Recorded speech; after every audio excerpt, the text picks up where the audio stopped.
Kalau kita membaca dalam sholat bahasanya Arab, apa yang mereka baca? Mereka membaca begini: Shema Israel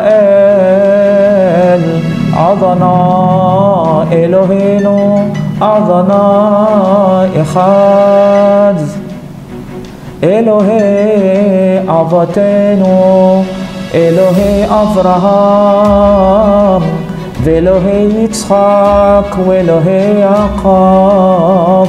Jadi kalau membaca Taurat itu ya mirip-mirip juga seperti kita membaca Quran. Apanya yang mirip?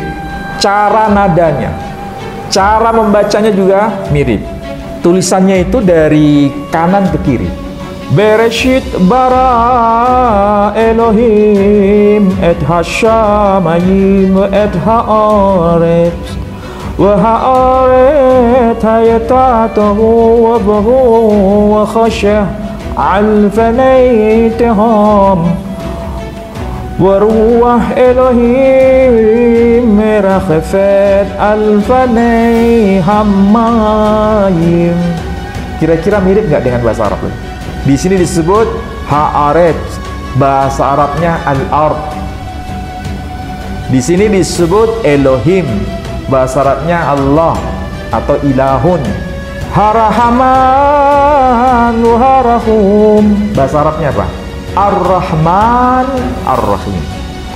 Molekh yom haddin, Malik yaumiddin. Ya kan?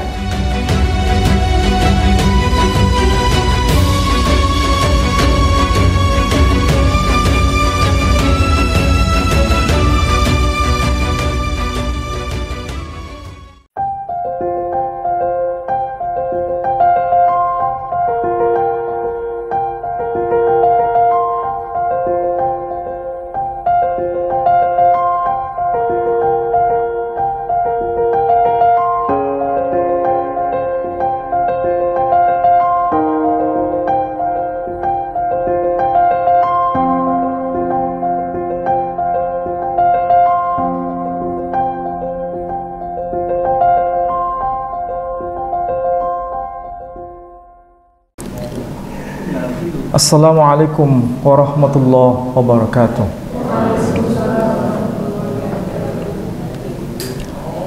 Saudara-saudara sekalian, tema yang akan saya bahas pada malam ini memang agak berbeda karena kita akan mencoba untuk memahami Islam ini secara utuh dalam konteks historis. Jadi kalau yang akan saya sampaikan nanti bahasa yang saya gunakan lebih banyak merupakan istilah-istilah kampus, barangkali ini harus kita sadari bersama karena yang saya bicarakan dalam konteks penelusuran historisnya. Jadi bukan berbicara mengenai amaliyah-amaliyahnya. Kalau yang biasa kita lakukan amaliyah, tapi yang kita sedang diskusikan bicara soal aspek historisnya. Kalau saudara lihat slide ini, apa yang ingin saya tekankan adalah kaitan antara Yahudi dan Islam. Kira-kira bagaimana itu pemahamannya? Sehingga judulnya memang agak bombastis. Judulnya ternyata awalnya Yahudi bukanlah sebuah agama, melainkan komunitas keluarga Muslim. Dari judul ini barangkali saudara-saudara sulit memahami apa maksudnya dari judul ini. Tapi nanti saya uraikan lebih detail. Sebagai pengantar, saya akan mencoba untuk menjelaskan dari sisi pengantar atau preambulnya dulu. Agama-agama yang ada di sekitar kita itu beragam. Dalam konteks hari ini, agama-agama di sekitar kita itu beragam. Kalau disebut sebagai sebuah agama, pasti ada kitab suci. Tidak ada agama yang tidak mengenal kitab suci. Kita bicara mengenai Islam sebagai agama, ada kitab suci Quran. ada agama Kristiani atau Kristen mengenal kitab suci yang disebut Bible atau Alkitab. Kalau ada agama yang disebut Hindu, pasti mengenal kitab suci Weda. Kalau ada agama yang disebut Buddha, pasti mengenal kitab suci Tripitaka. Itulah yang kita bisa pahami dalam konteks hari ini. Kalau disebut agama, pasti ada kitab suci. Nah, secara eksklusif, agama-agama besar itu kita kenal dengan istilah agama-agama Ibrahimiyah. Apa maksudnya agama-agama Ibrahimiyah? Maksudnya dalam arti ini, agama yang disandarkan pada iman Ibrahim. Agama apa saja itu? Kalau para ahli menjelaskan, itu merujuk pada agama yang ada di kawasan Timur Tengah. Apa saja itu? 1. Agama Yahudi. 2. Agama Nasrani. 3. Agama Islam. 3 agama ini yang kita kenal istilah itu, rujukannya pada satu tokoh, yakni Ibrahim. Nah, itulah sebabnya kalau kita mempelajari secara detail nanti, kita paham bahwa Islam yang kita kenal, yang kita pahami hari ini, itu kalau dalam konteks historis, dalam konteks kesejarahannya, itu muncul di masa yang paling akhir Islam ini, yang dibawa oleh Nabi kita Muhammad sallallahu alaihi wasallam. Sementara agama-agama yang dibawa oleh para nabi sebelumnya, itu yang paling senior di antara yang 3 tadi, itu Yahudi. Jadi Yahudi itu paling senior, kemudian Nasrani, kemudian dilanjutkan Nabi terakhir Muhammad sallallahu alaihi wasallam yang kemudian dikenal dengan istilah agama Islam. Ini dari sisi historis, tapi belum saya jelaskan detail ya. Ini supaya bisa dipahami persoalan dasarnya. Nah, tentu saja kita harus mulai dulu dari bacaan awal. Saya kira di antara kita pasti pernah baca bukunya Karen Armstrong. Karen Armstrong itu seorang ilmuwan dari barat yang mencoba mendeskripsikan agama-agama yang tadi saya sebut, 3 agama besar tadi, yakni Yahudi, Kristen, Islam. Itu dijelaskan dalam buku ini. Judul bukunya A History of God, Sejarah Tuhan. Dan ini bicara mengenai 3 agama itu saja, yang paling utama, yakni Yahudi, Kristen, Islam. Meskipun juga berbicara mengenai agama-agama lain, tapi tidak begitu dominan.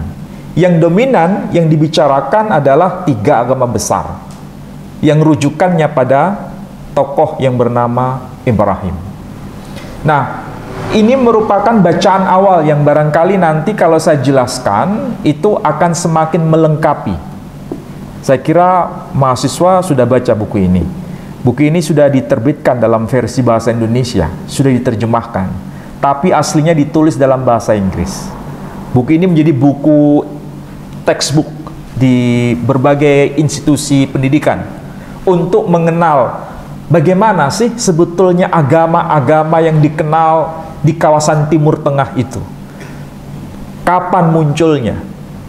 Bagaimana doktrin-doktrin masing-masing agama itu? Dan apa hubungannya antara Yahudi, Nasrani, dan Islam?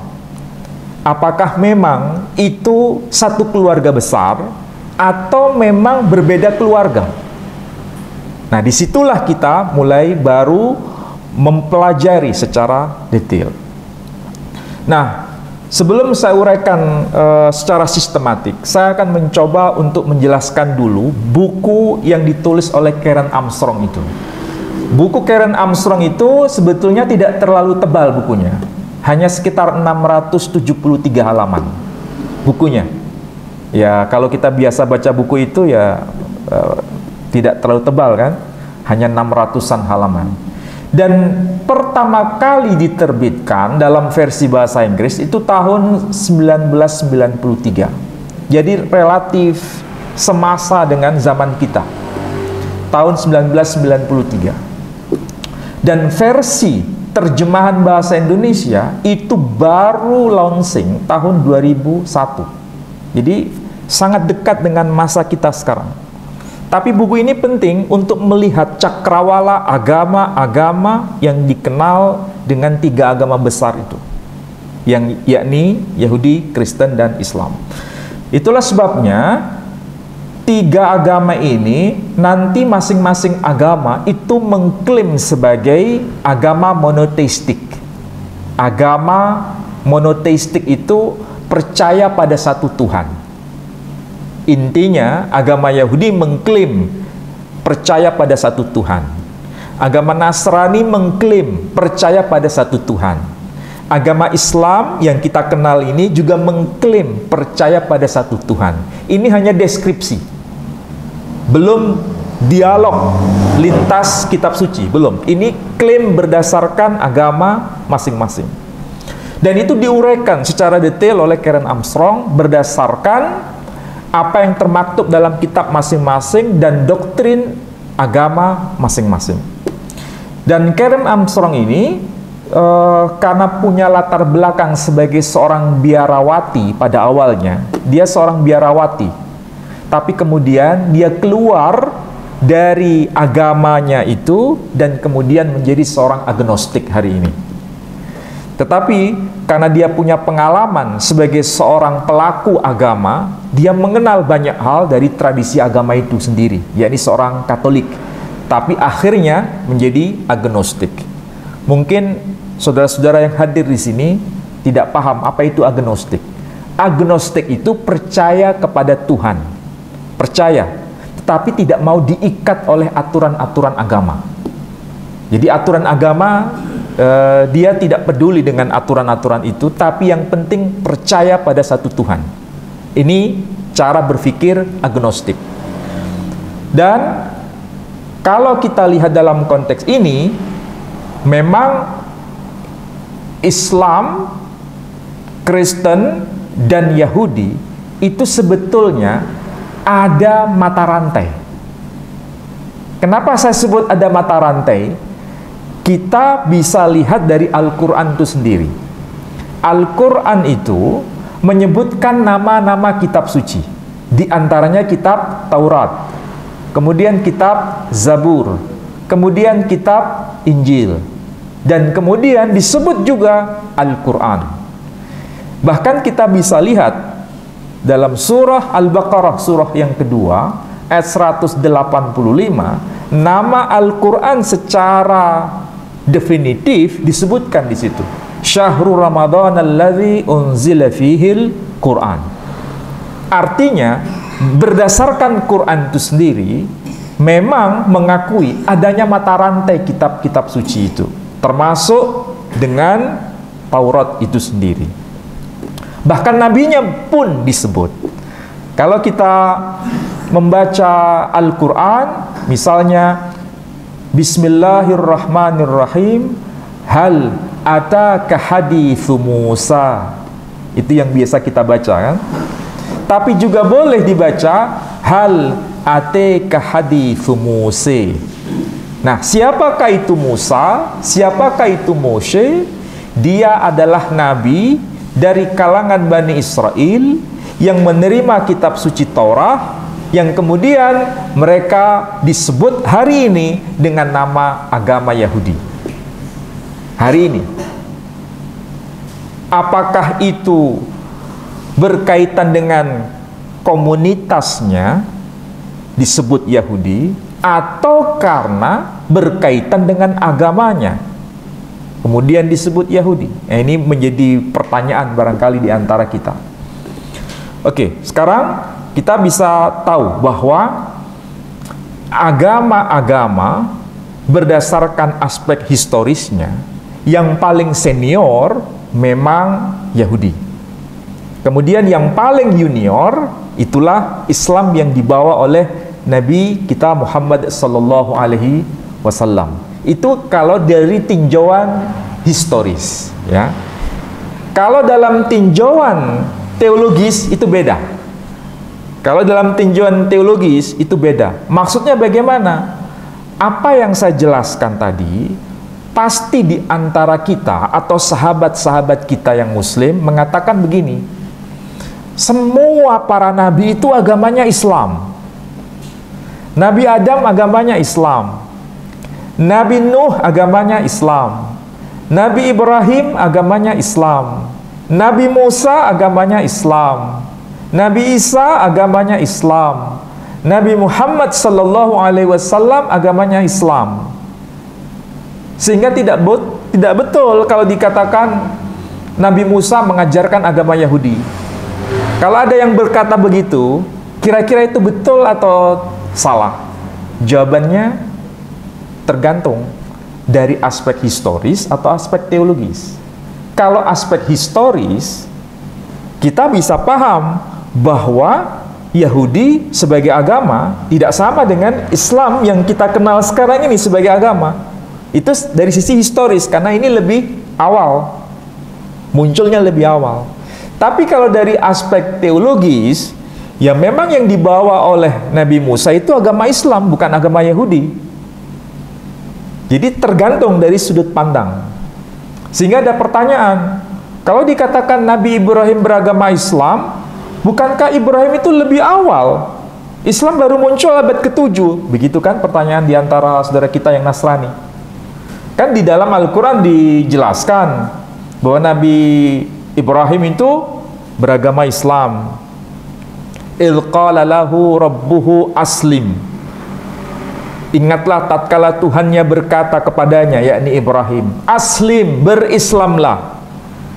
Qala aslamtu li rabbil alamin. Kemudian dia berkata, aku telah berislam kepada Tuhan jagat semesta. Itu pengakuan Ibrahim. Tapi masalahnya dikembalikan pada aspek historis. Benarkah Ibrahim beragama Islam? Bukankah Islam itu baru muncul pada abad ke-7 Masehi? Sedangkan Ibrahim sebagai tokoh historis itu muncul masa yang lebih awal. Nah, disitulah perlu kecerdasan memilah antara aspek atau sudut pandang historis dan sudut pandang teologis. Nah, kalau dari sudut pandang teologis, ini menarik, sangat-sangat menarik.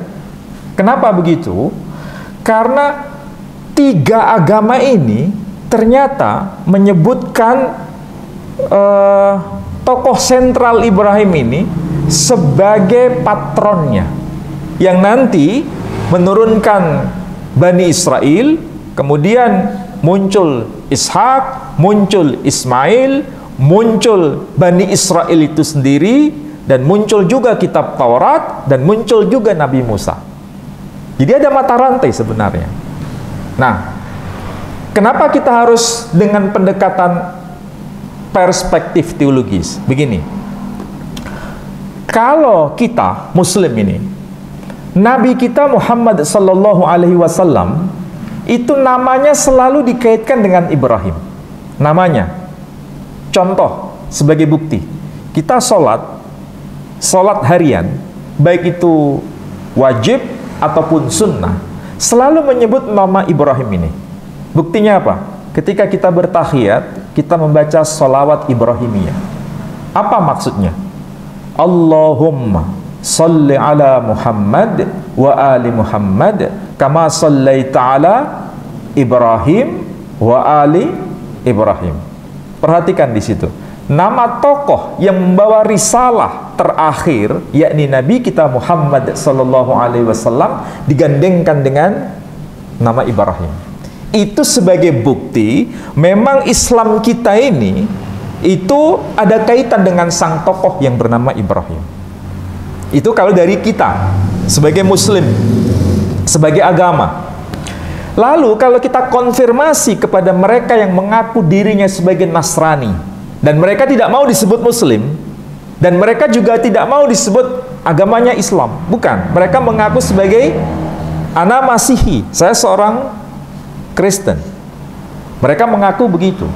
Tapi anehnya lagi, ketika nama tokoh dari agama itu disebutkan, selalu dikaitkan dengan tokoh Ibrahim juga.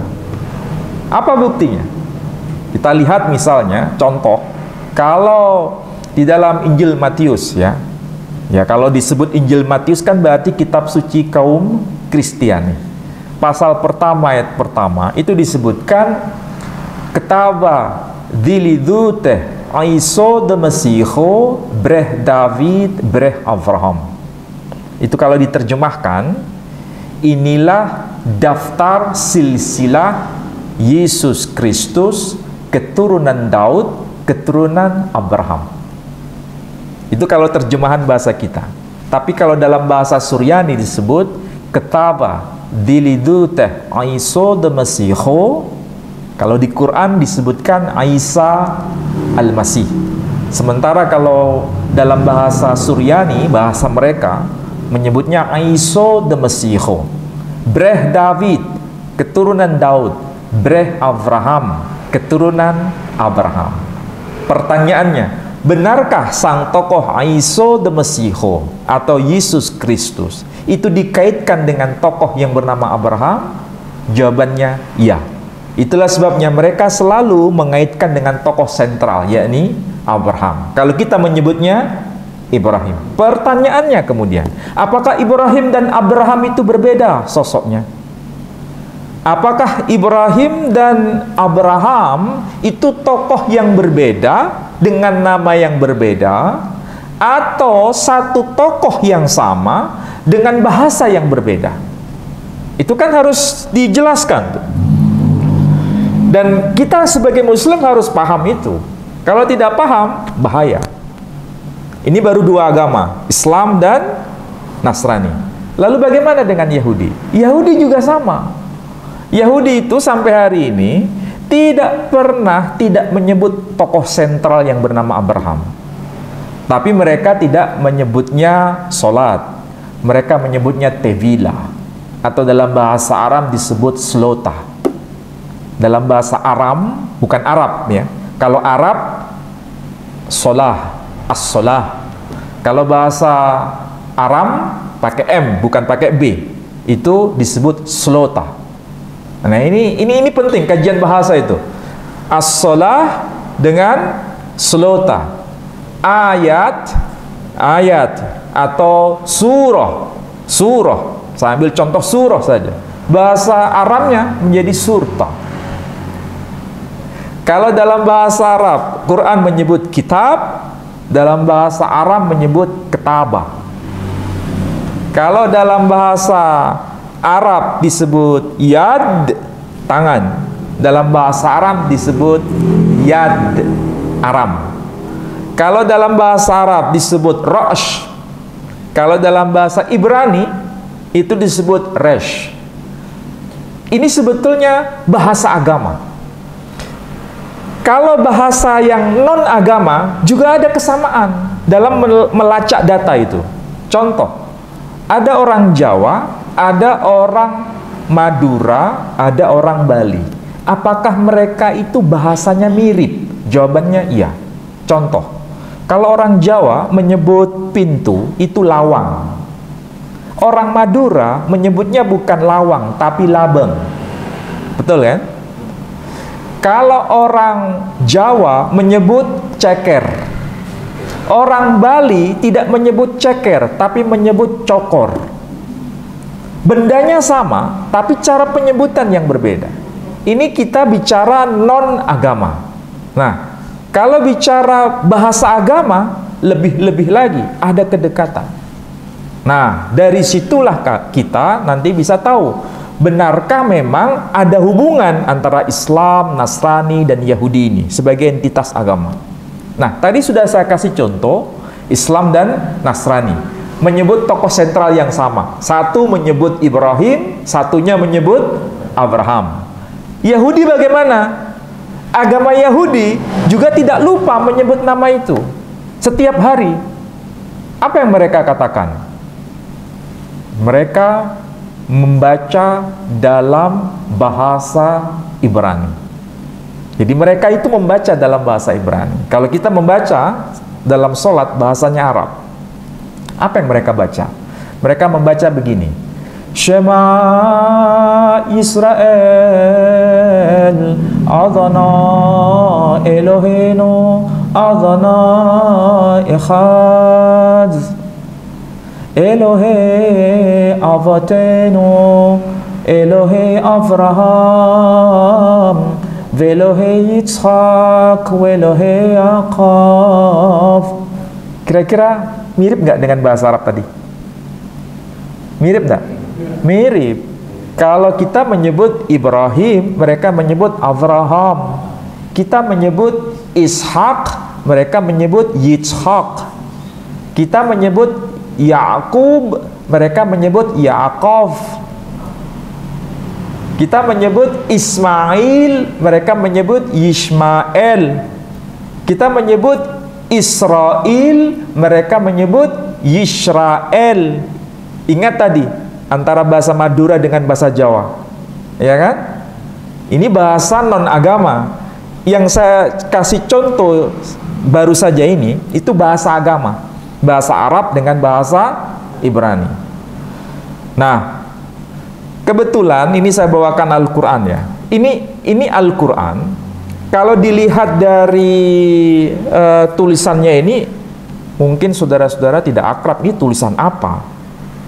Kalau dibandingkan dengan yang ini, kira-kira tulisannya sama atau beda? Sama kan tulisannya? Betul, tulisannya sama. Dan bahasanya sama. Tulisannya sama, bahasanya sama. Kalau ini tulisan Ibrani, bahasa Ibrani, tapi ini Quran. Kalau ini tulisan Ibrani, bahasa Ibrani, tapi ini kitab Tanakh. Tanakh itu singkatan dari Torah, Nevi'im, Ketuvim. Itu kitabnya orang Yahudi. Jadi bahasa sama, tapi komunitas agamanya beda. Yang satu Muslim, yang satu Yahudi. Betulkah tulisannya sama? Iya, perhatikan nih tulisannya. Kayak begini. Ya. Ini juga sama. Tulisannya kayak begini. Persis sama. Tapi komunitas agamanya beda. Kalau ini dianggap sebagai bahasa asli. Bahasa asli. Maksudnya apa? Ketika Taurat diturunkan, itu menggunakan bahasa Ibrani menurut keyakinan agama Yahudi. Sedangkan kita, Al-Quran itu diturunkan dalam bahasa asli, yakni bahasa Arab, tapi diterjemahkan juga ke dalam bahasa Ibrani. Nah, ini contohnya. Jadi kalau membaca Taurat itu ya mirip-mirip juga seperti kita membaca Quran. Apanya yang mirip? Cara nadanya. Cara membacanya juga mirip. Kalau saya ambil contoh di sini ya, yang saya baca di kitab Torah itu, misalnya ayat pertama sampai ayat yang ketiga dari Sefer Bereshit. Tulisannya itu dari kanan ke kiri. Tulisannya sama seperti bahasa Arab. Kalau kita nulis bahasa Arab itu dari mana? Dari kanan ke kiri kan? Ya.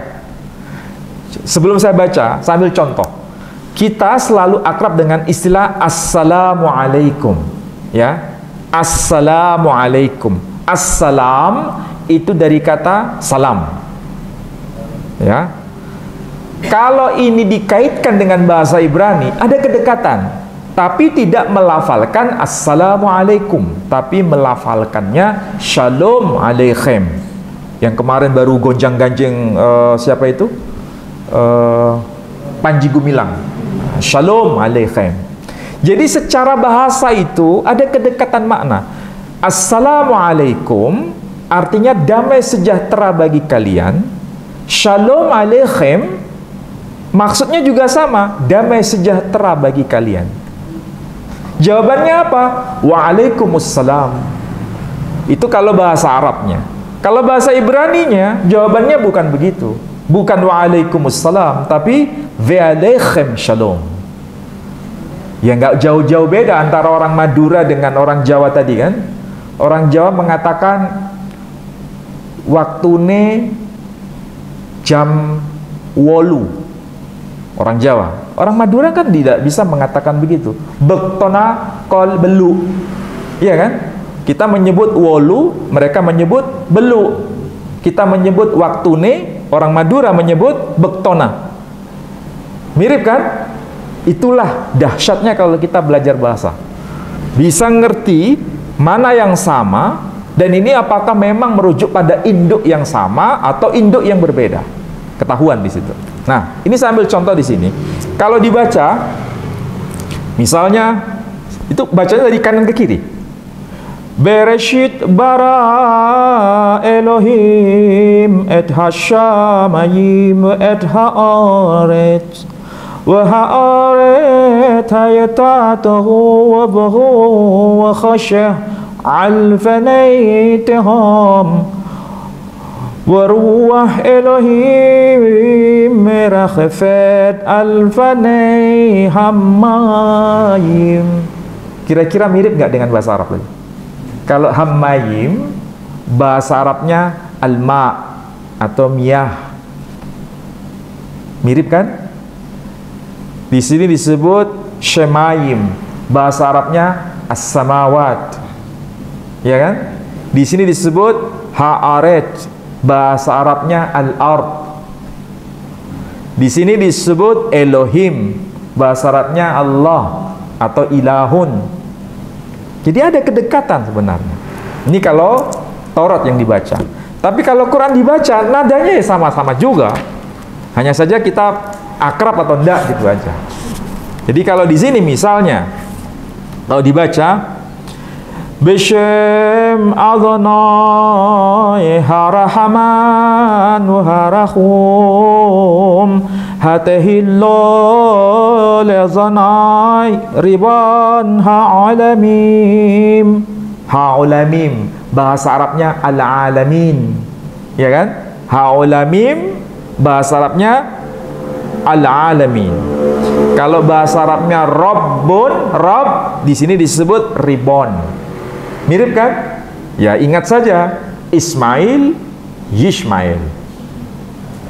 Bektona, waktune. Lawang, laba. Jadi bahasa itu kunci sebenarnya. Oke, saya lanjut. Kemudian Harahaman Waharahum, bahasa Arabnya apa? Ar-Rahman Ar-Rahim. Molekh Yom Haddin Malik Yaumiddin. Ya kan? Molekh Yom Haddin Udkhafidim Uvera Mistayyim. Artinya sama dengan bahasa Arabnya. Kira-kira apa? Iyyaka na'budu wa iyyaka nasta'in. Makanya disebut udkha'ubidim. Iyyaka na'budu. Ubidim. Na'budu. Nah, mirip kan? Jadi dari sinilah kita bisa paham bahwa bahasa Ibrani dengan bahasa Arab itu satu keluarga. Jadi mengapa Nabi Shallallahu Alaihi Wasallam itu menjadi nabi, kemudian Musa alaihissalam menjadi nabi? Karena mereka berdua itu nasabnya itu nyambung pada generasi yang awal. Siapa itu? Ibrahim. Hanya beda bahasa. Makanya kalau di dalam Al-Quran itu surah Ibrahim, coba dicek surah Ibrahim, surah 14 ayat yang ke-39, insyaallah, tolong dicek. Itu ada ayat yang berbunyi begini: Alhamdulillahilladzi wahabali 'alal kibari Ismaila wa Ishaqa inna rabbi lasami'ud du'a. Ketemu ayatnya? Apa artinya? Segala puji bagi Allah yang menganugerahkan kepadaku di masa yang sangat tua, yakni Ismail dan Ishaq. Inna rabbi lasami'ud du'a. Sesungguhnya Tuhanku maha mendengar atas doa yang dipanjatkan. Ada disebutkan tokohnya, Ismail dan Ishak. Ayat begini itu ada kemiripan dengan yang termaktub di dalam kitabnya kaum Yahudi ini, meskipun susunannya agak berbeda. Apa itu? Tertulis Bnei Avraham Yitzhak wa Ismail.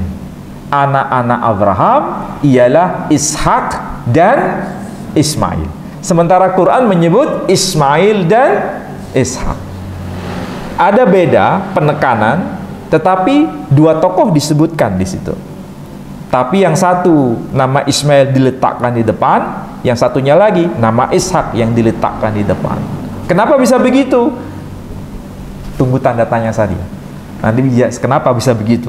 Nggak saya jelaskan kan? Biar nanti menjadi pertanyaan. Nah, kalau kita paham antara Nabi Musa alaihissalam, Nabi Muhammad sallallahu alaihi wasallam itu sebetulnya membawa syariah yang berbeda, karena sesuai dengan konteks zaman. Tetapi sebetulnya sumbernya itu satu. Sumbernya ya, sumbernya.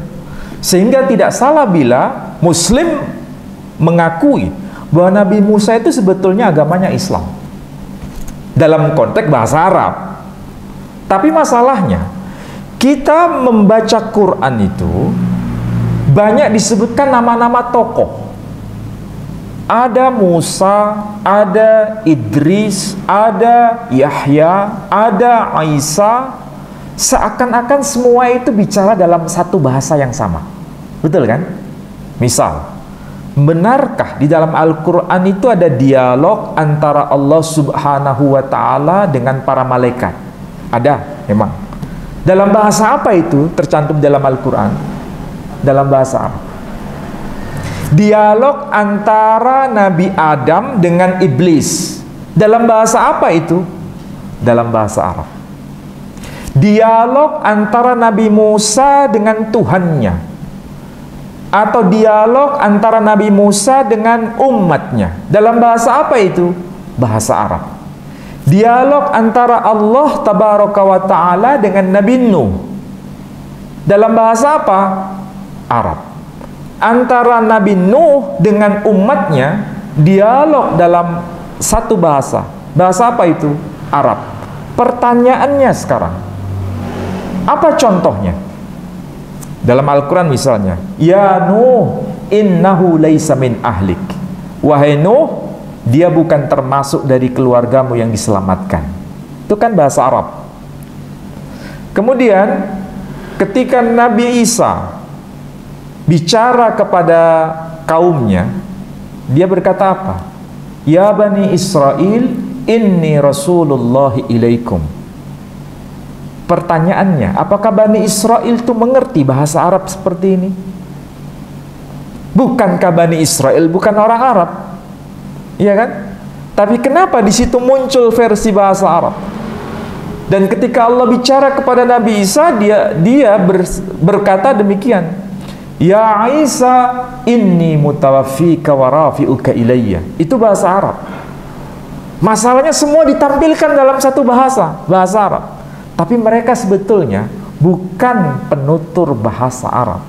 Karena Allah sendiri berkata, walikulli qaumin had. Setiap umat itu ada sang penyeru, ada nabinya.